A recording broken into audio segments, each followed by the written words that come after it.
Could you imagine if Elon Musk didn't use his knowledge and wealth to build SpaceX Falcon rocket, Tesla's electric cars, or PayPal's e-payment system? Instead, he uses all his resources on himself, building body armor, weapons, cool gadgets, really cool cars, just so he can go out at night and beat the living fuck out of bad guys. That would be kind of stupid, wouldn't it? And most of us would kind of hate Elon Musk, wouldn't we? Now, apply that same logic to the Batman.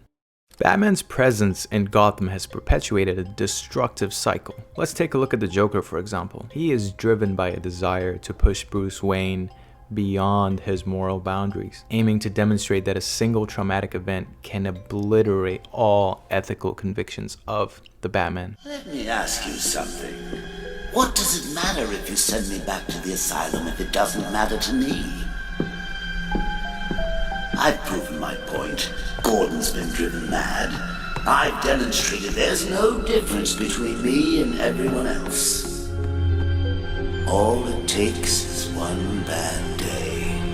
That's how far the world is from where I am. Just one bad day. Now, if a villain is defined as someone who inflicts harm and imposes their belief forcefully, wouldn't Batman be considered Gotham's ultimate villain? Alright, this video is going to be based on an article I read online. It's by Daniel White. I'm going to link it down in the description if you want to read it too. But let's get to the video now. We'll start by looking at Batman Begins. In that movie, Rachel Dawes asked Bruce Wayne to be more grounded and practical in his desire to wage war against the injustice in Gotham City. You care about justice? Look beyond your own pain, Bruce. This city is rotting. They talk about the Depression as if it's history, and it's not. Things are worse than ever down here. Falcone floods our streets with crime and drugs, preying on the desperate, creating new Joe Chills every day. No, Falcone may not have killed your parents, Bruce. He's destroying everything that they stood for. Rachel identifies the factors that keep Gotham in the grip of injustice: fear, misplaced wealth, and the undeserving in power. We all know where to find him. But as long as he keeps the bad people rich and the good people scared, no one will touch him. Good people like your parents who will stand against injustice, they're gone.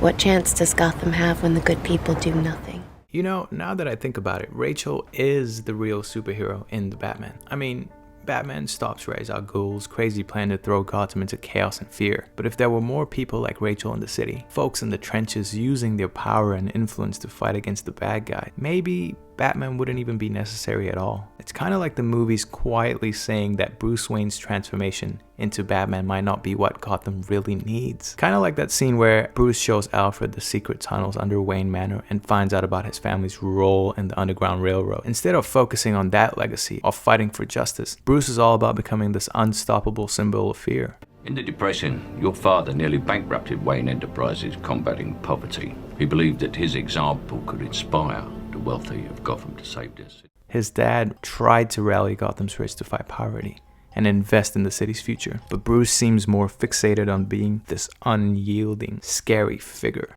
As a man, I'm flesh and blood. I can be ignored, I can be destroyed, but as a symbol, I can be incorruptible. I can be everlasting. What symbol? Something elemental, something terrifying. Iron Man, Captain America, Green Arrow, Supergirl. They're all these iconic symbols, kind of incorruptible in our eyes, representing this everlasting good we aspire to, but can't quite reach ourselves. But maybe what we really need right now isn't just these larger than life figures. You know, science tells us that we learn a lot from watching others. Even on TV. Psychiatrist Stephen Gahn says we're more likely to copy people we admire, especially those in authority and who seem warm and relatable, kind of like superheroes. In a Time magazine article, it was talked about how Black Panther in 2018 showed a different side of superhero influence. T'Challa wasn't just fighting bad guys. He opened a community center in Oakland, the hometown of which Killmonger, his sworn enemy, is from. I bought this building. And that building. And that one over there. This will be the first Wakandan International Outreach Center. Now, Kia will oversee the social outreach. You will spearhead the science and information exchange. You're kidding. Yeah?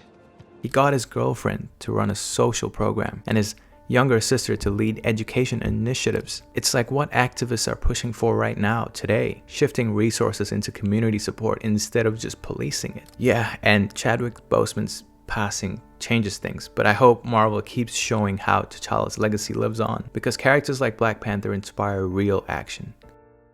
What if those movies and shows went a little further? What if superheroes weren't just in the lairs and fancy vehicles, but on the streets, talking to kids, investing in neighborhoods, showing us how to make real change where it counts? Seeing our heroes like this might push us to be less like Bruce Wayne, dark and brooding, and more like Rachel Dawes, hopeful and committed despite all the darkness. It could inspire more people to stir things up and encourage everyone to do their bit as effectively and compassionately as possible.